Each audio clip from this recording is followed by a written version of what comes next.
آدمی کا ایمان سمجھ میں آئے گا. یہ مجلس ہو رہی ہے تو اس کو مجلسی کہا جائے گا. اگر کوئی سرفرا انسان کہے کہ جشن ہو رہا ہے تو اس کی عقل پر سوچا جائے گا، نہ کہ مجلس کے بارے میں سوچا جائے گا. وہ دیوانہ ہوگا وہ شخص کہ مجلس کو جشن کہے، جشن کو مجلس کہے، شہادت کو ولادت کہے، ولادت کو شہادت کہے. تو وہ کتنا بد عقل ہوگا کہ جو علی جیسے مولا کو مولا نہ مانتا ہو. صلوات بھیجے محمد والے محمد.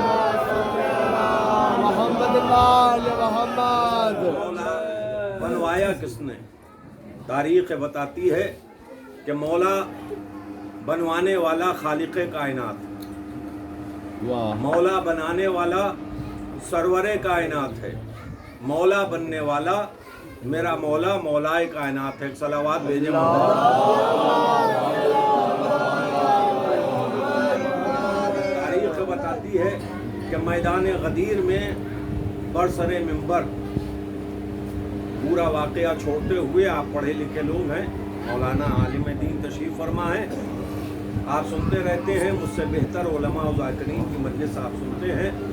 صرف بچوں کے لیے اتنی سی بات واضح کر کے اپنی منزل پہ آنا چاہتا ہوں کہ میدان غدیر میں گجاؤں کا منبر بنوانے کے بعد نبی نے علی کو مولا بنایا. آج اچھوں کی سمجھ میں علی مولا ہیں نہیں آتا ہے. ایسی بات نہیں ہے کہ انکار کرنے والے جاہل ہیں، ایسا نہیں ہے کہ انکار کرنے والوں کو معلوم نہیں ہے. خوب معلوم ہے کہ علی مولا ہیں، مگر کچھ وجہیں ہیں. نوادہ میں ہمیں لایا گیا کہ مجلس پڑھنا ہے، میں آ گیا. اب صاحب خانہ کہتے کہ سرکار میں نے آپ ہی لوگوں سے سنا ہے کہ عزا خانے کا کوئی بھی کام چھوٹا بڑا کرنا بہت ثواب عظیم. ہم نے کہا بے شک. کہ مجلس ہونے والی ہے، فرش بچھنا ہے، عزا خانے میں جھاڑو دے دیجئے. ہم نے دے دی. کہ اگر آپ کو اور ثواب لوٹنا ہے تو فرش عزا بچھا دیجئے. ہم نے بچھا دیا. کہ ذرا مائک سیٹ کر دیجئے. ہم نے کر دیا. کہ مجلس کا اعلان کر دیجئے. ہم نے مجلس کا اعلان کر دیا. اب مجلس کس سے پڑھوائی گئی؟ کہ ببن بھائی سے. تو دل میں تو ہمارے کانٹا چبھے گا. جھاڑو ہم نے دی، فرش ہم نے بچھایا، مائک ہم نے سیٹ کیا، اعلان ہم نے کیا، بات مجلس کی آئی تو ببن بھائی ممبر پہ بیٹھا دیے گئے. کچھ جو انکار غدیر کرتے ہیں ان کے ساتھ یہی مشکل ہے. کانٹے صحابی نے چنے، جھاڑو صحابی نے دی، ممبر صحابی نے بنایا، مولا علی کو مولا بنا دیا گیا. صلوات بھیجے محمد. اب اس کے لیے اللہ کا حبیب کیا کرتا کہ اللہ نے ٹھانی تھی میدان غدیر میں بدلہ لینے کی کہ تمہاری اوقات بھی بتاؤں گا، علی کی فضیلت بھی سناؤں گا. صلوات بھیجے محمد. عزیزان گرامی، مولا علی کو بنایا کس نے؟ سرور کائنات نے. بنوایا خالق کائنات نے. بنا کون؟ مولا کائنات. یا جملہ بدل کے یوں کہوں کہ جو لا الہ الا اللہ تھا اس نے مولا بنوایا، جو رسول اللہ تھا اس نے مولا بنایا، جو علی ولی اللہ تھا وہ مولا بن گیا. اب لوگ یہ کہتے ہیں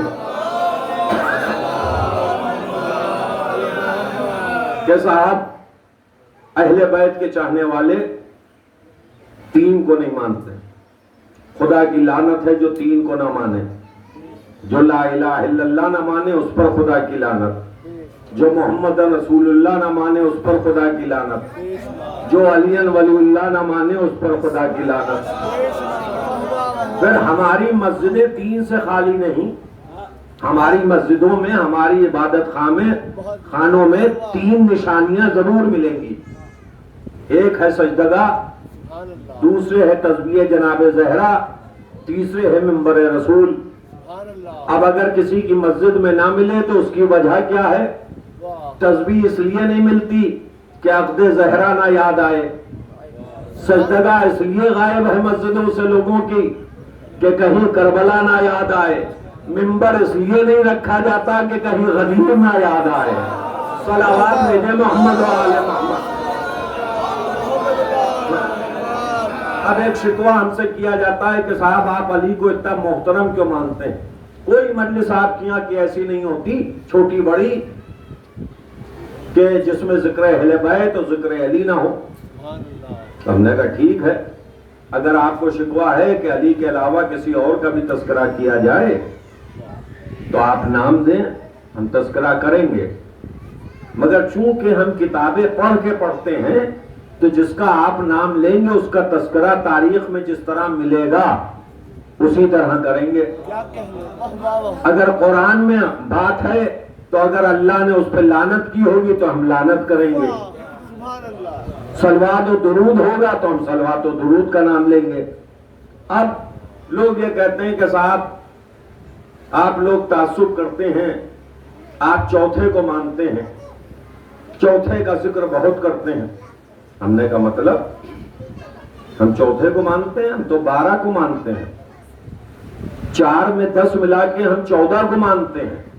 تم 4 کی بات کر رہا ہو؟ کہا نہیں صاحب وہ 4. ہم نے کہا کون سے 4؟ کہ پہلے دوسرے تیسرے پھر علی جیسے چوتھے.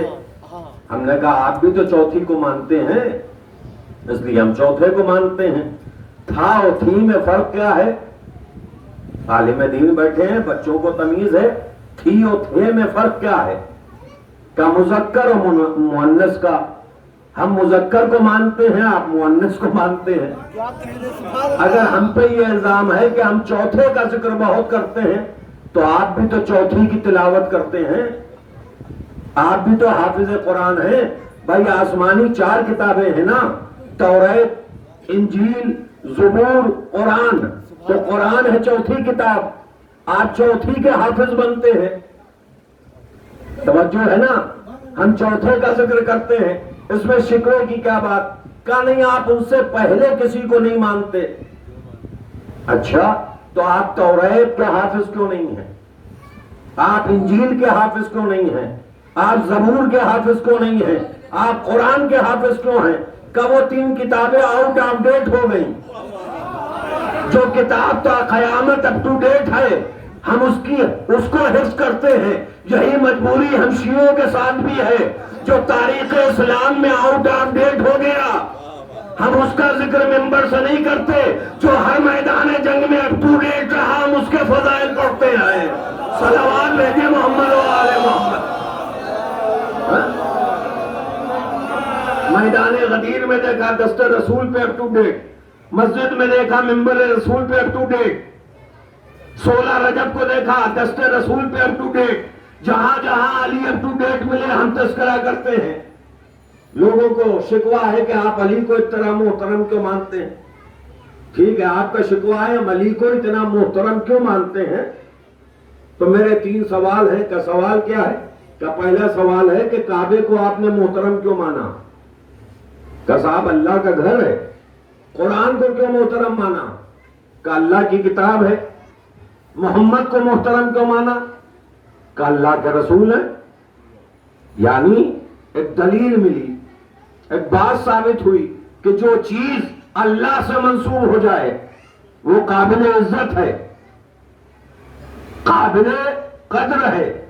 کعبہ اس لیے محترم کہ اللہ کا گھر، قرآن اس لیے محترم اللہ کی کتاب، محمد اس لیے محترم کہ اللہ کے رسول.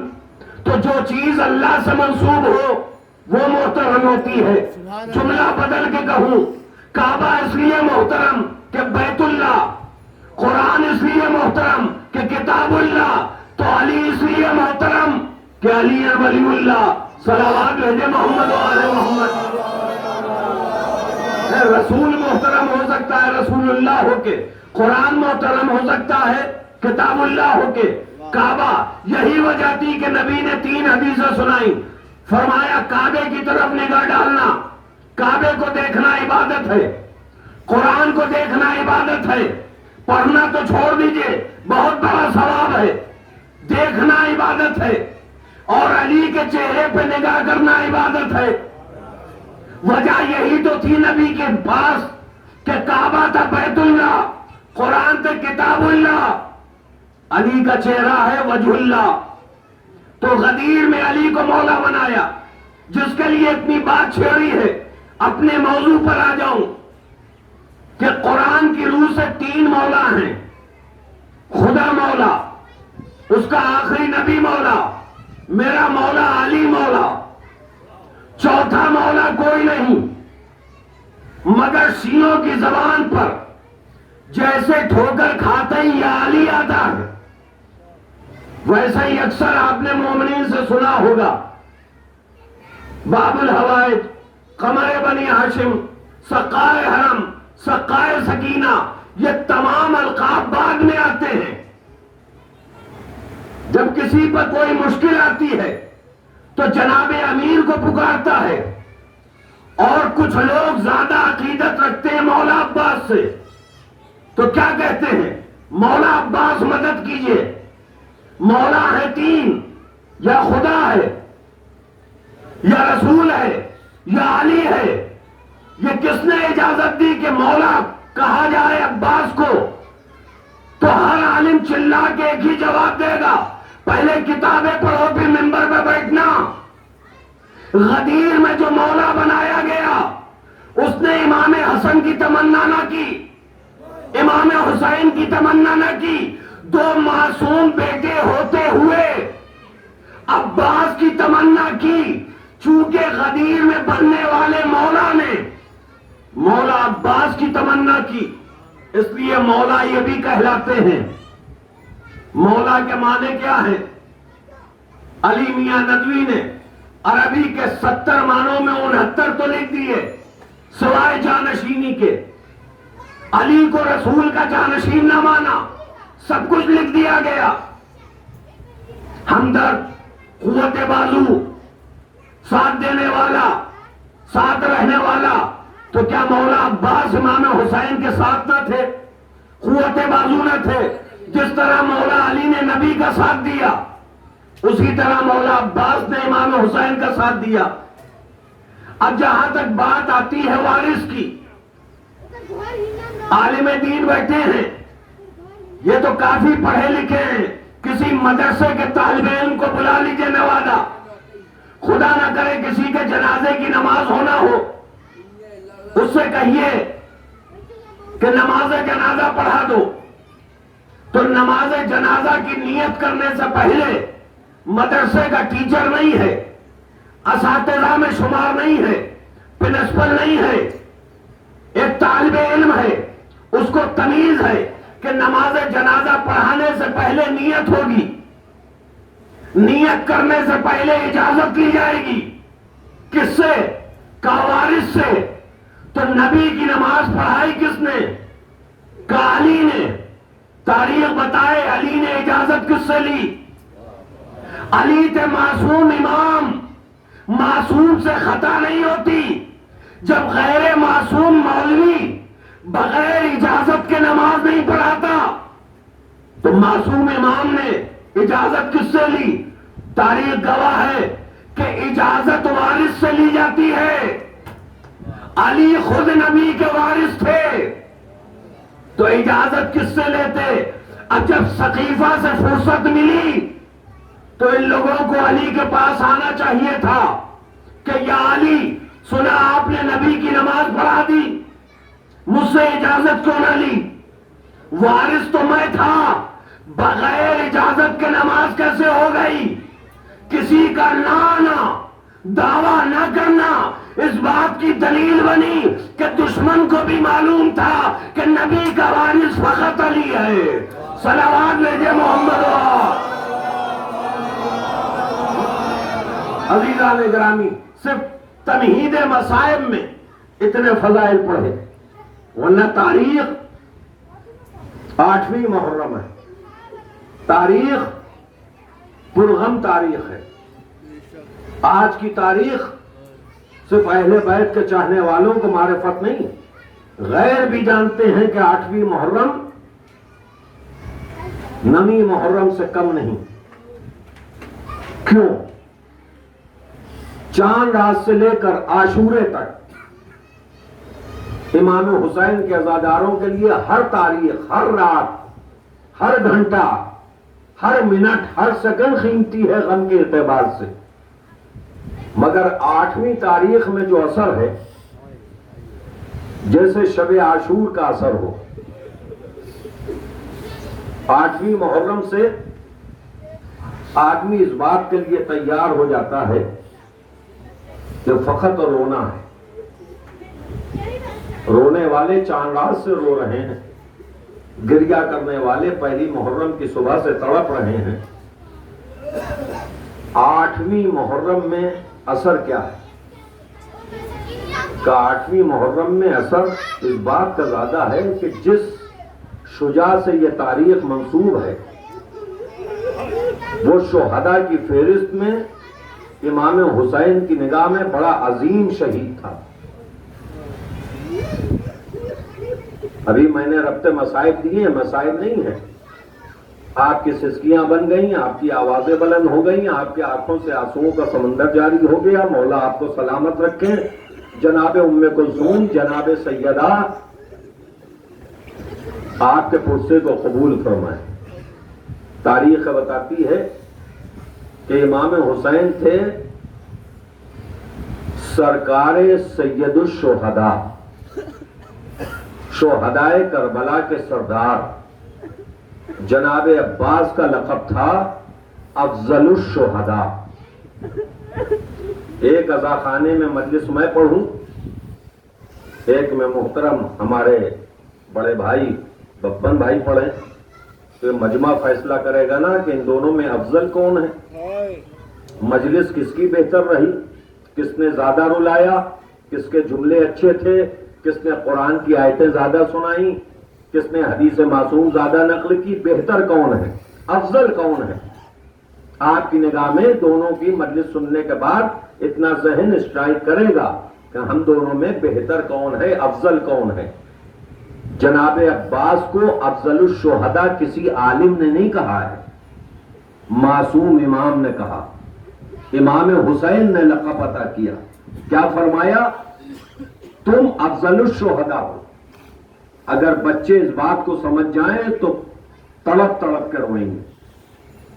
افضل آپ جانتے ہیں کہ جو بہتر ہو، جو اعلیٰ ہو، افضل الشہداء جناب عباس کا لقب ہے، یعنی تمام شہداء میں افضل تھے۔ کتنی افضلیتیں گنائیں، دامن وقت میں گنجائش نہیں ہے، مگر جہاں فضیلتوں میں افضل تھے وہاں مصیبتوں میں بھی افضل تھے، اس لیے کہ 72 شہیدوں میں واحد شہید ہیں میرا مولا عباس، کہ جتنے شہید گھوڑے سے زمین پر آئے وقت مصیبت اپنے ہاتھوں کا سہارا لیا۔ اور محمد گھوڑے سے زمین پر آئے، ہتھیلیاں ٹیک دی، مامو ادرکنی۔ جناب قاسم گھوڑے کی زین سے زمین پر آئے، امو جان ادرکنی۔ جناب حبیب گھوڑے سے زمین پر آئے، مولا ادرکنی۔ ہر شہید نے اپنے ہاتھوں کا سہارا لیا، مگر ہائے مظلومی عباس، ہائے غربت عباس، کہ جب گھوڑے کی زین سے زمین پر آئے تو آپ کے دونوں ہاتھ نہ تھے، پیشانی کے بھل خاک پر ٹکے، ایک آواز دی، مولا آخری سلام قبول کرو۔ کربلا کے تمام شہیدوں میں 2 شہید ایسے تھے کہ جنہوں نے حسین کو ادرکنی نہیں کہا۔ ہر شہید نے کہا مولا ادرکنی، قاسم نے کہا چچا جان ادرکنی، اور محمد علیہ السلام نے کہا مامو جان ادرکنی، اصحاب نے کہا مولا ادرکنی، مگر 2 شہیدوں نے ادرکنی نہیں کہا۔ ایک کا نام ہے علی اکبر، دوسرے کا نام ہے عباس دلاور۔ عباس جب مارے گئے تو حسین کا حال عباس دیکھ رہے تھے کہ میرے مر جانے سے میرے مولا کی کمر ٹوٹ چکی ہے، یہ کیسے لاشا اٹھائیں گے؟ تو مدد کو نہیں پکارا، آخری سلام کیا۔ علی اکبر نے بھی کہا بابا بیٹے کا آخری سلام، مدد کو نہیں پکارا۔ وہ بات الگ ہے کہ عباس کی بھی مدد کو حسین پہنچے، علی اکبر کی بھی مدد کو۔ میر صاحب فرماتے ہیں کہ کربلا میں سارے شہید ایک طرف، دو شہید ایک طرف، ہر ایک کی میت پہ حسین زاروں قطار روئے ہیں، مگر دو کی میتوں پہ پچھاڑے کھاتے تھے۔ ایک میت کا نام ہے علی اکبر، دوسرا جنازہ تھا عباس کا۔ ارے حسین تڑپ تڑپ کے کہتے تھے عباس مر گئے، علی اکبر جدا ہوا۔ ارے مجھ سے کسی نے یہ بھی نہ پوچھا کہ کیا ہوا۔ اے عزاداروں، جب کسی کا بھائی مرتا ہے تو بھائی کو تعزیت دی جاتی ہے، جب کسی کا بیٹا مرتا ہے تو باپ کو تعزیت دی جاتی ہے، مگر ہائے حسین کا قوت بازو مارا گیا، کوئی پوچھنے والا نہ تھا، حسین کو تعزیت دینے والا نہ تھا۔ جزاکم ربکم۔ مصائب تمام ہوتے ہی عزا خانے سے پرچم برآمد کیا جائے، آپ زیارت کریں گے، آپ بوسہ دیں گے، مگر جب یہ پرچم نکلے تو ایک تصور ضرور کیجیے گا، جب پرچم نکلے تو تصور ضرور کیجیے گا کہ وہ پرچم تھا کہ جب مدینے سے قافلہ چلا 28 رجب 60 ہجری کو، تو امام حسین نے یہی پرچم باب الحوائج کے حوالے کیا، رو کے فرمایا آج سے تم میرے لشکر کے علمدار ہو۔ جناب مسلم موجود تھے، امام حسین کی سواری کے داہنی طرف چلنے والوں کو مسلم کہتے ہیں، امام حسین کی سواری کے بائیں طرف چلنے والے کو عباس کہتے ہیں۔ یہ پرچم تو جناب مسلم کو دینا چاہیے تھا مولا کو، مگر مولا جانتے تھے کہ مسلم کو کوفے جانا پڑے گا، پرچم کربلا تک جائے گا۔ ہاں عزیزوں، یہ پرچم کی مجلس ہے، بس یہ بات کہنا ضروری سمجھتا ہوں کہ کبھی حمزہ نے اٹھایا، کبھی جعفر طیار نے اٹھایا، کبھی حیدر کرار نے اٹھایا، کبھی عباس دلاور نے اٹھایا، مگر حمزہ کے بعد جعفر طیار جیسا علمدار تو تاریخ میں ہے، جعفر طیار کے بعد مولا علی جیسا شجاع علمدار تو ملتا ہے، اور مولا علی کے بعد غازی عباس جیسا علمدار تاریخ میں ملتا ہے، مگر سلام ہو عباس جیسے علمدار پہ کہ عباس نے علمداری کا خاتمہ کر دیا۔ اب کوئی علمدار نہ ملے گا جیسا کربلا والا علمدار ہے، مگر یہ اعجاز عباس ضرور ہے کہ آج ہمارے گھروں کے چھوٹے چھوٹے بچے 7ویں محرم 8ویں محرم کو علم اٹھانے کی تمنا رکھتے ہیں، اپنی ماں سے ضد کرتے ہیں اے اماں ہمیں چھوٹا سا علم بنوا دو۔ مولا آپ کو سلامت رکھے، اگر آپ محسوس کر سکیں تو انشاءاللہ گریے میں اضافہ ہوگا، تصور شرط ہے۔ بچپنے میں ہمارا بھی یہی حال تھا، شبر بھائی کا بھی حال بچپنے میں یہی رہا ہوگا، آپ سب کا بھی حال۔